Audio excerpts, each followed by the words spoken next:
I remember that day clearly. It was a sunny Tuesday when I was about to meet Mark's parents for the first time. I was nervous but excited. Mark and I had been dating for 2 years, and he had finally popped the question. I had heard a lot about his parents, but we'd never met. Mark had always described his parents as traditional and a bit old-fashioned. I guess I didn't realize what that meant until I met them. We decided to meet at a local cafe. I arrived first, wearing my favorite blue dress, hoping to make a good impression. Mark arrived with his parents. His mom, Mrs. Thompson, wore a stern look and his dad, Mr. Thompson, seemed uninterested in everything around him. "Kate, these are my parents, John and Margaret Thompson," Mark introduced us. "Nice to meet you, Mr. and Mrs. Thompson," I said with a smile. "Likewise," Mrs. Thompson replied, scanning me from head to toe. "Mark tells us you're a lawyer. Where do you work?" I was taken aback by her directness but managed to reply, "At Johnson and Partners, downtown." "And your salary? Must be good, being a lawyer and all," Mr. Thompson chimed in, his tone blunt. I hesitated, unsure how to respond. "It's adequate for my needs," I said, trying to keep the conversation light. Mrs. Thompson raised an eyebrow. "And where do you plan to live after the wedding?" I glanced at Mark, hoping he'd step in, but he just shrugged. "We're still discussing that," I said.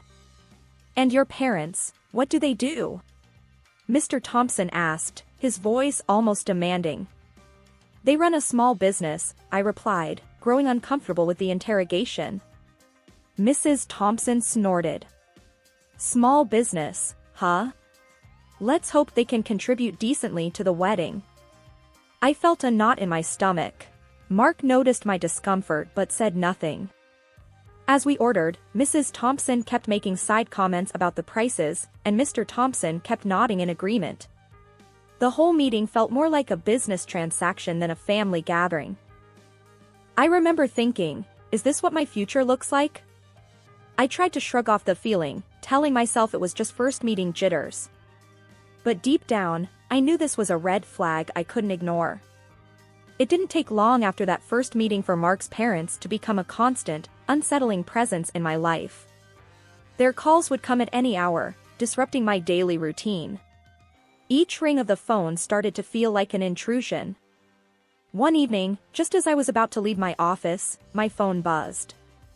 It was Mrs. Thompson. "Kate, dear, I need you to look over some legal papers for us." "It's just a small favor," she said, her voice laced with expectation. I sighed, feeling the weight of her request. "Mrs. Thompson, I'm actually just heading out from work. Can it wait?" "Oh, it's just a quick look." "You can do it, can't you? For family," she pressed.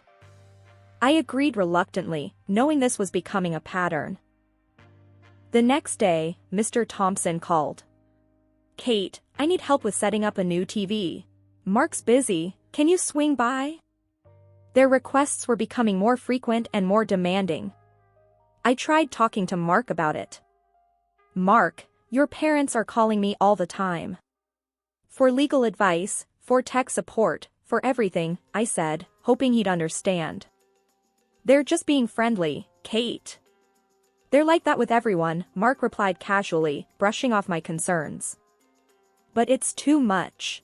They're calling me at work, at odd hours." "I'm feeling overwhelmed," I insisted. "Come on, Kate. They're harmless. Just trying to bond with you," he said, not meeting my eyes. I felt a mix of frustration and helplessness. It was as if Mark was completely blind to his parents' overbearing behavior. One evening, as we were having dinner at my place, the phone rang. It was Mrs. Thompson, again. "Kate, can you come over tomorrow? I need some advice on redecorating the living room." "You have such good taste," she said. "Mrs. Thompson, I'm not really an interior designer."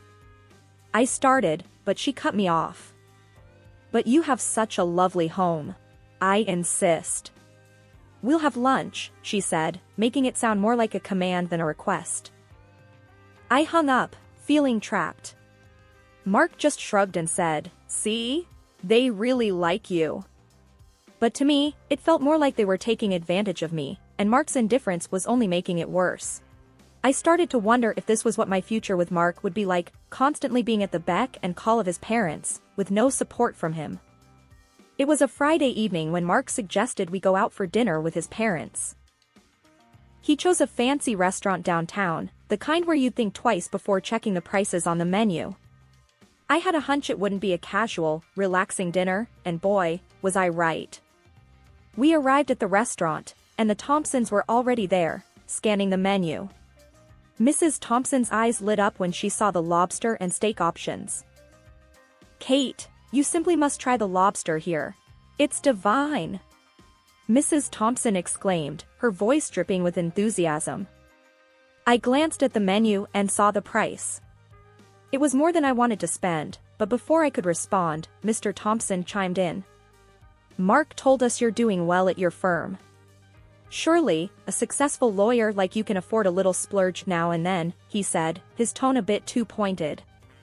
Feeling cornered, I smiled weakly and said, "Actually, I was thinking of something lighter, maybe a salad." Mrs. Thompson looked at me as if I had suggested something outrageous. "A salad? Nonsense, you're at one of the best restaurants in town. You must try their specialties." I felt uncomfortable, but decided not to argue. I didn't want to cause a scene. As we were eating, the conversation revolved around Mark and his achievements, with his parents occasionally throwing in a question or two about my work, but not really listening to my answers. Then came the moment of truth, the bill. Mr. Thompson patted his pockets and then looked at his wife with a feigned expression of surprise. "Oh dear, I think I left my wallet at home," he said, his voice a little too calm for someone who'd just dined lavishly on someone else's dime. Mrs. Thompson joined in the charade. "John, how could you be so forgetful? I don't have mine either." I looked at Mark, expecting him to step in, but he just shrugged and mumbled, "I guess I forgot my card too." I couldn't believe it. Were they serious? It was clear this wasn't just forgetfulness. It felt more like a setup. With a sinking feeling, I pulled out my card and handed it to the waiter. Mrs. Thompson smiled sweetly at me. "Thank you, dear. You're such a lifesaver." As we left the restaurant, I felt a mix of anger and disbelief. Was I just a walking wallet to them? And why didn't Mark say anything? With the wedding drawing nearer, it became increasingly clear that it was time for our parents to meet. Given all my experiences with Mark's parents, I was bracing myself for this encounter. I remember pacing in my living room, phone in hand, rehearsing how I'd break the news to my parents. I finally mustered the courage and called them. "Hey, Mom, Dad, I think it's time you met Mark's parents," I said, trying to keep my voice steady. "Oh, Kate, we've been so excited about this. When can we meet them?" Mom's voice was a mix of enthusiasm and curiosity. I took a deep breath before adding a cautious note. "Just to give you a heads up, they're a bit, well, intense." Dad's voice came through with a chuckle. "Kate, we've seen all sorts in our days. Don't you worry, we'll manage." His confidence was comforting, but I couldn't shake off my apprehensions. We decided the Grandview Hotel, known for its pleasant ambience and beautiful surroundings. It was a familiar place to me, which I hoped would provide a distraction if things got too intense. The next day, I mentioned the plan to Mark over breakfast. "So, we're meeting at the Grandview Hotel this Saturday. I think it'll be nice for our parents to meet in a neutral, relaxed setting." Mark nodded, absorbed in his phone. "Sure, sounds good. I'll let my folks know." I spent the next few days in a whirlwind of preparation. I wanted to ensure that everything was perfect, hoping it would help keep the peace. As the day grew closer, my nerves began to fray. I found myself obsessing over every little detail, from what I would wear to how I would steer the conversation away from any potentially sensitive topics. On the eve of the meeting, I lay awake, scenarios running through my head. What if Mark's parents said something offensive? What if my parents didn't like them? What if the whole lunch turned into a disaster? The morning of the meeting, I was a bundle of nerves. I chose a simple but elegant dress, hoping to strike the right balance between casual and formal. Mark, on the other hand, seemed completely unfazed by the significance of the day. "It's just lunch, Kate. Everything will be fine," he said nonchalantly as he got dressed. His calmness did little to soothe my anxiety. If anything, it made me feel more alone in my concerns. I wondered if he truly understood how his parents' behavior had been affecting me, or if he was just choosing to ignore it. As we drove to the hotel, I went over the plan in my head.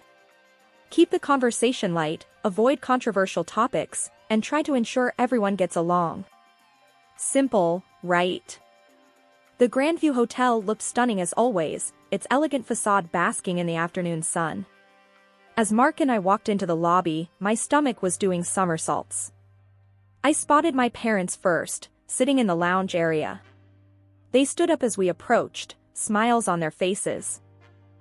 "Kate, dear, you look wonderful," my mom said, giving me a reassuring hug. Dad gave me a firm, supportive pat on the back. Mark's parents arrived shortly after.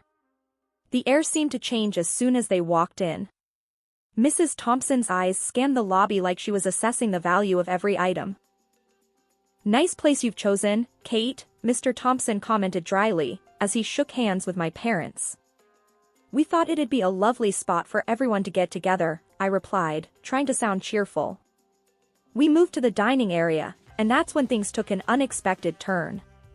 A hotel employee approached us with an apologetic look. "I'm so sorry, but we're a bit overbooked today. We only have a few single rooms and 2 triple rooms available," he explained. "One of the triple rooms is our finest suite, with all amenities. The other is more basic and close to the road, so it can be a bit noisy," he added. Before I could say anything, Mrs. Thompson jumped in. "Well, obviously, John, Mark, and I will take the suite. Kate, you can cover the cost, right? After all, you organized this meeting." I was taken aback by her audacity. Well, I was thinking my parents and I could take the suite, and..." But Mrs. Thompson cut me off. "Nonsense. We're the guests. And besides, you're the one with the big lawyer salary." My dad, trying to defuse the situation, suggested, "Why don't we discuss this over lunch and decide afterward?" Lunch was a tense affair. Conversation was forced, and I noticed Mark's parents sizing up my folks, their comments edged with subtle digs. My parents, to their credit, kept their cool, responding with grace and humor.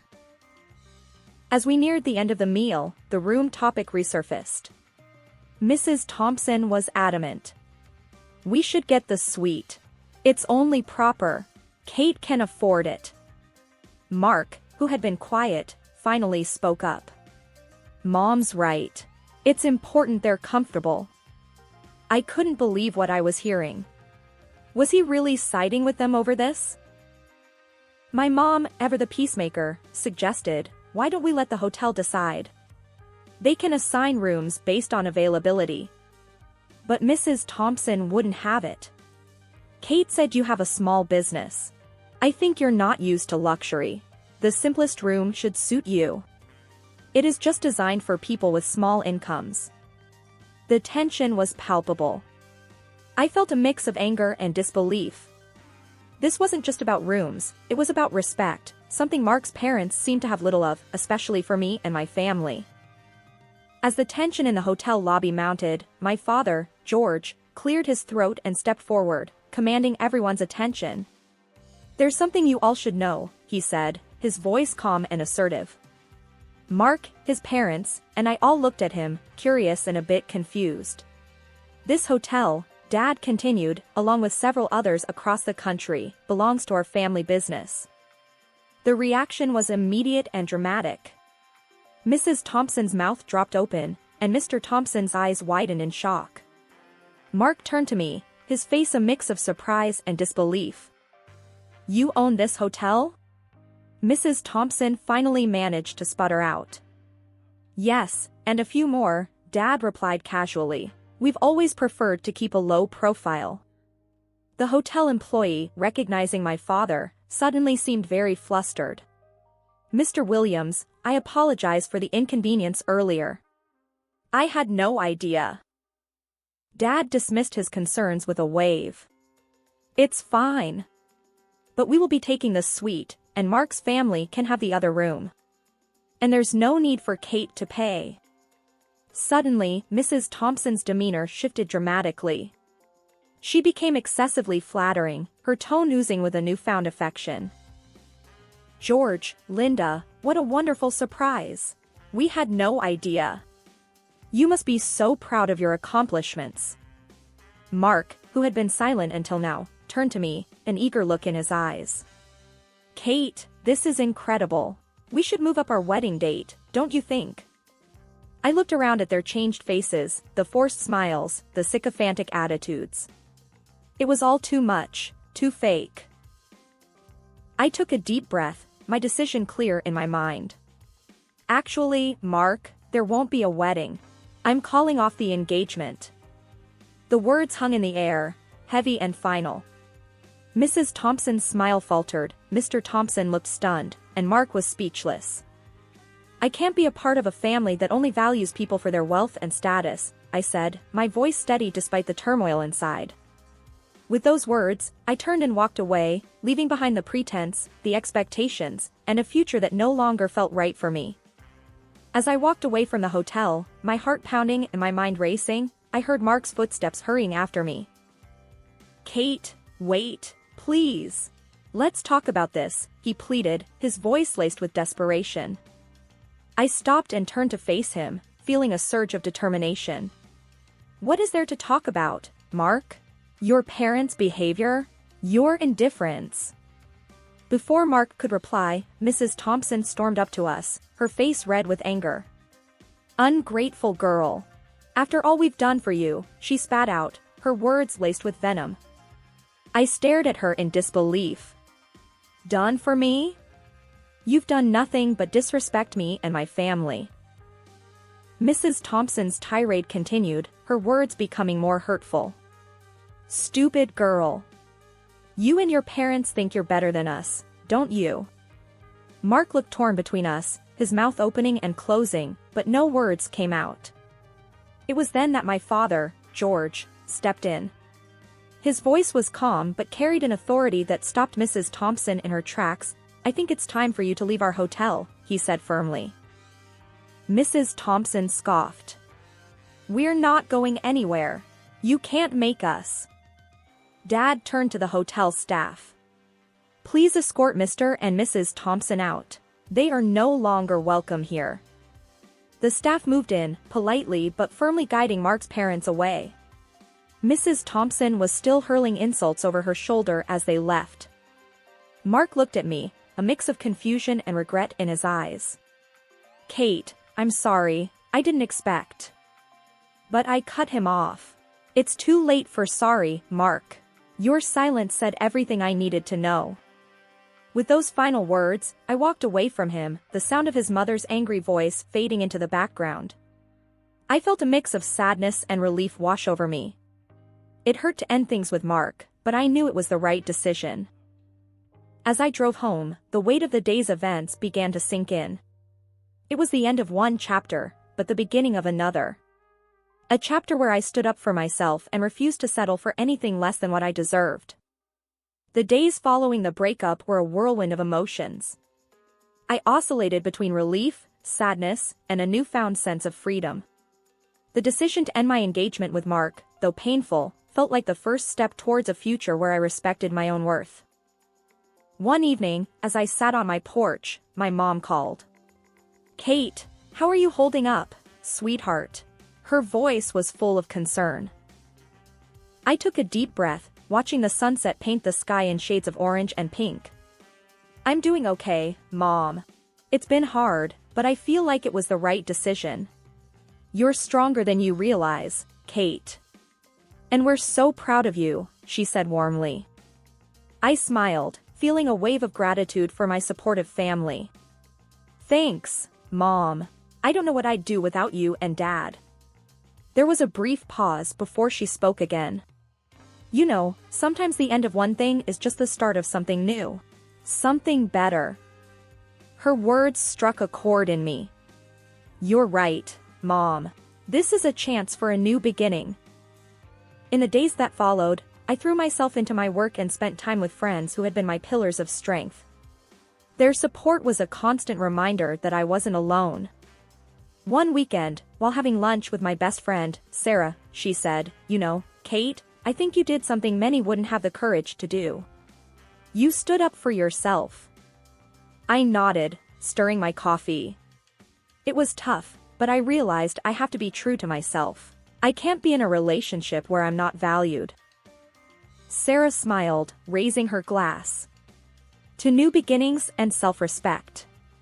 May this be the start of something wonderful for you. I clinked my glass against hers, feeling a sense of optimism about the future. In the weeks that followed, I found a new sense of independence. I explored hobbies I'd put on the back burner and even started planning a solo trip, something I'd always wanted to do but never had the courage to try. Life after Mark was different, but it was empowering. I realized that being on my own wasn't something to fear, but an opportunity to discover myself and what I truly wanted in life. As I packed my bags for the trip, I felt a thrill of excitement. This was my journey, my path to discovering who I was outside of a relationship. I was moving forward, not with bitterness, but with hope and an open heart, ready to embrace whatever lay ahead.